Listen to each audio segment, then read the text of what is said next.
Hello, নমস্কার। আমি স্বাগতা গুহ ১২২ নম্বর word থেকে বলছি। রুদ্রনীলদা, আপনাকে বলছি এবং আমি জানি না আমার ভিডিও সমীরবাবু বা শুভেন্দুবাবু অবধি পৌঁছাবে কি না, কিন্তু যদি পৌঁছায় বা যদি আমার বন্ধুরা সাবস্ক্রাইব করে বা যেভাবেই হোক যদি আপনাদের মাধ্যমে পৌঁছায়, তো আমি কিছু কথা বলতে চাই। স্যার, এই যে পরমব্রত বা যে কোনো চটি চাটা, এরা প্রত্যেকে তৃণমূলের আমলে তৃণমূলের চটি চেটেছে এবং ফায়দা লুটেছে। কেউ কিন্তু ফায়দায় লুটিনি, কোটি কোটি টাকা, কোটি কোটি সম্পত্তি, কোটি কোটি সোনা ঘরে ঢুকিয়ে নিয়েছে। কিন্তু মার খেয়েছে কারা? সাধারণ লোক। থেট খেয়েছে কারা? সাধারণ লোক। ইভেন আমি এটা পারি না, আমার গাড়িতে একটা হনুমান ধ্বজা লাগানো ছিল, আমাকে থেট করা হয়েছিল যে ওই ধ্বজাটা আমাকে খুলে দিতে হবে। আমি 2 মাস গাড়ি চালাইনি, স্কুটি চালাইনি, আমার একটা সামান্য স্কুটি।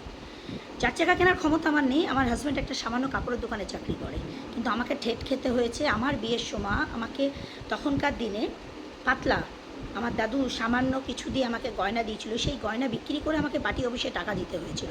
কিন্তু এই প্রত্যেকটা চটিচাটার কারোর কিন্তু বইয়ের গয়না বিক্রি করে পার্টি অফিসে টাকা দিতে হয়নি, উল্টে কিন্তু তারা ঢুকিয়েছে, বইয়ের গয়না কিনেছে।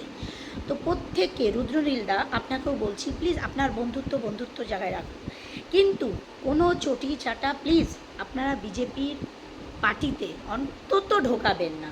কেন? সাধারণ লোক অনেক অনেক মানে দেয়ালে পিঠ ঠেকে গেছিলো, তারপরে এই পার্টিটাকে নিয়ে এসছে। এই পার্টিটা সম্বন্ধে কিন্তু খুব একটা অকেবল কেউ না, এবং আমিও ছিলাম না, কিন্তু তবুও যেদিন আমি থেট খেয়েছি, সেদিনই আমার মাথায় পুরো একদম আগুন ধরে উঠেছিল যে আমি একটা হনুমান, আমার জন্মগত অধিকার ছিল গাড়িতে হনুমানজির ধ্বজা লাগানো, কিন্তু আমাকে তার জন্য গাড়ি চালাতে দেওয়া হয়নি যে ওটা খুলতে হবে। আমি খুলিনি, কিন্তু আমি গাড়ি চালাইনি, আমি স্কুটি চালাইনি, আমি হেঁটে হেঁটে বাজারে গেছি, আমি হেঁটে হেঁটে ব্যাগ টেনে নিয়েছি। রিক্সা ভাড়া দেওয়ার ক্ষমতা আমার নেই। 4 চাকা কেনা তো দূরের কথা, ওগুলো তো আমাদের জন্য স্বপ্ন। কিন্তু প্লিজ এই চটি চেটে যারা কেজি কেজি সোনা করেছে, তারা আবার এখন সব ধুয়ে মুছে যদি বিজেপি পার্টিতে আসে, জনগণই শেষ কথা। এটা তো প্রমাণিত হয়েছে, জনগণই শুরু, জনগণই শেষ। তো প্লিজ এমন কিছু করবেন না যে আবার জনগণকে খেপাতে। অনেক কষ্ট করে, অনেক থেট খেয়ে, ছেলে মেয়ে মার খেয়ে, বিধ্বস্ত হয়ে, আমার বাড়িতে 7 দিনের উপরে রান্না হয়নি। আমার ছেলে সিঁড়ি দিয়ে উঠছে কাঁদতে কাঁদতে। আমরা খাই সাধারণত ডাল ভাত, শাক ভাজা ভাত, আমাদের মাংস ভাত জোটে হয়তো মাসে একদিন, মাটন তো ভুলে যান, চিকেন খাই সপ্তাহে একদিন, কিন্তু তাও আমার বাড়িতে খাবার জোটেনি 7 দিন। কারণ আমার ছেলেকে পার্টি অফিসে ডেকে রীতিমতো থেট করা হয়েছিল। কেন? রামনবমীর মিছিলে সে বেরিয়েছিল বলে। আজকে তার 22 বছর বয়স, সে কিন্তু প্রথম ফ্ল্যাগটা ওই হনুমান ধ্বজাটাই ধরেছিল। সে এ পার্টি ও পার্টি থেকে লাত খেয়ে কিন্তু আসেনি।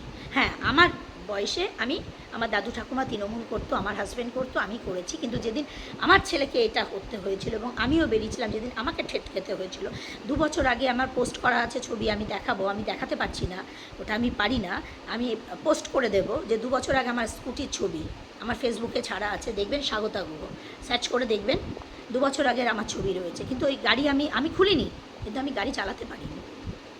আমি গাড়ি চালাবো না তাও বলো, আমি হেঁটে হেঁটে বাজারে গেছি, হেঁটে হেঁটে ব্যাগ টেনে নিয়ে এসেছি। কোন স্বার্থে? কিসের জন্য? এরা পকেট ভরবে বলে? এই তৃণমূলের নেতাগুলো যারা চটি চেটে এখন দেখলো যে তৃণমূল নেই, ধুলির স্বাদ, সঙ্গে সঙ্গে আরেকদিকে চাটার জন্য জিভ ছুলছুল ছুলছুল করছে নাকি? আমার বাড়ির স্টুডিও থেকে বেশি দূরে না। আমি যদি দেখি স্টুডিওর একটাও চটি চাটা বিজেপি এসে ঢুকেছে, রুদ্রনীল না, আমি আপনাকে বলছি, আপনি হয়তো আমাকে চিনবেন, স্টুডিওর সাথে আমিও একসময় জড়িত ছিলাম। আমি জানি না স্বপনবাবু বেঁচে আছেন কি না, হয়তো পুরনো আমাকে অনেকে চিনতে পারে, আমি জানি না, হয়তো দেখলে চিনতে পারবে, কিন্তু আমি রীতিমতো স্টুডিওর সামনে মরবো প্রতিবাদী বলে কিন্তু আমার নাম আছে, যে আমি যে কোনো ঝাঁপিয়ে পড়ি। যে চটি চাটাগুলোকে দেখবো যে এই রকমভাবে আবার বিজেপিতে ঢুকছে, সবার আগে কিন্তু ওখানে দাঁড়িয়ে প্রতিবাদ আমি করবো, আমার হাতে যা থাকবে আমি কিন্তু ছুঁড়ে মেরে দেবো, আমি কিন্তু ছুঁড়ে মেরে দেবো, তাতে আমাকে মরতে হয় মরবো, কারণ কোনো অসুবিধা নেই, আমি ভয় পাই না, আগেও ভয় পাইনি, আমি এখনও ভয় পাবো না, কিন্তু কোনো চটি চাটা এই পার্টিতে ঢুকতে দেব না। এটা আমার না, প্রতিটা জনগণের কিন্তু এক কথা। রুদ্রনীলদা, প্লিজ এটা মাথায় রাখুন, আপনার বন্ধুত্ব আপনার জায়গায় রাখুন, আপনার খাওয়া দাওয়া আপনার, কিন্তু পার্টিটা বন্ধুত্ব জায়গা না, পার্টিটা জনগণের জায়গা, জনগণই এখানে শেষ কথা বলে, জনগণই এখানে প্রথম কথা বলে।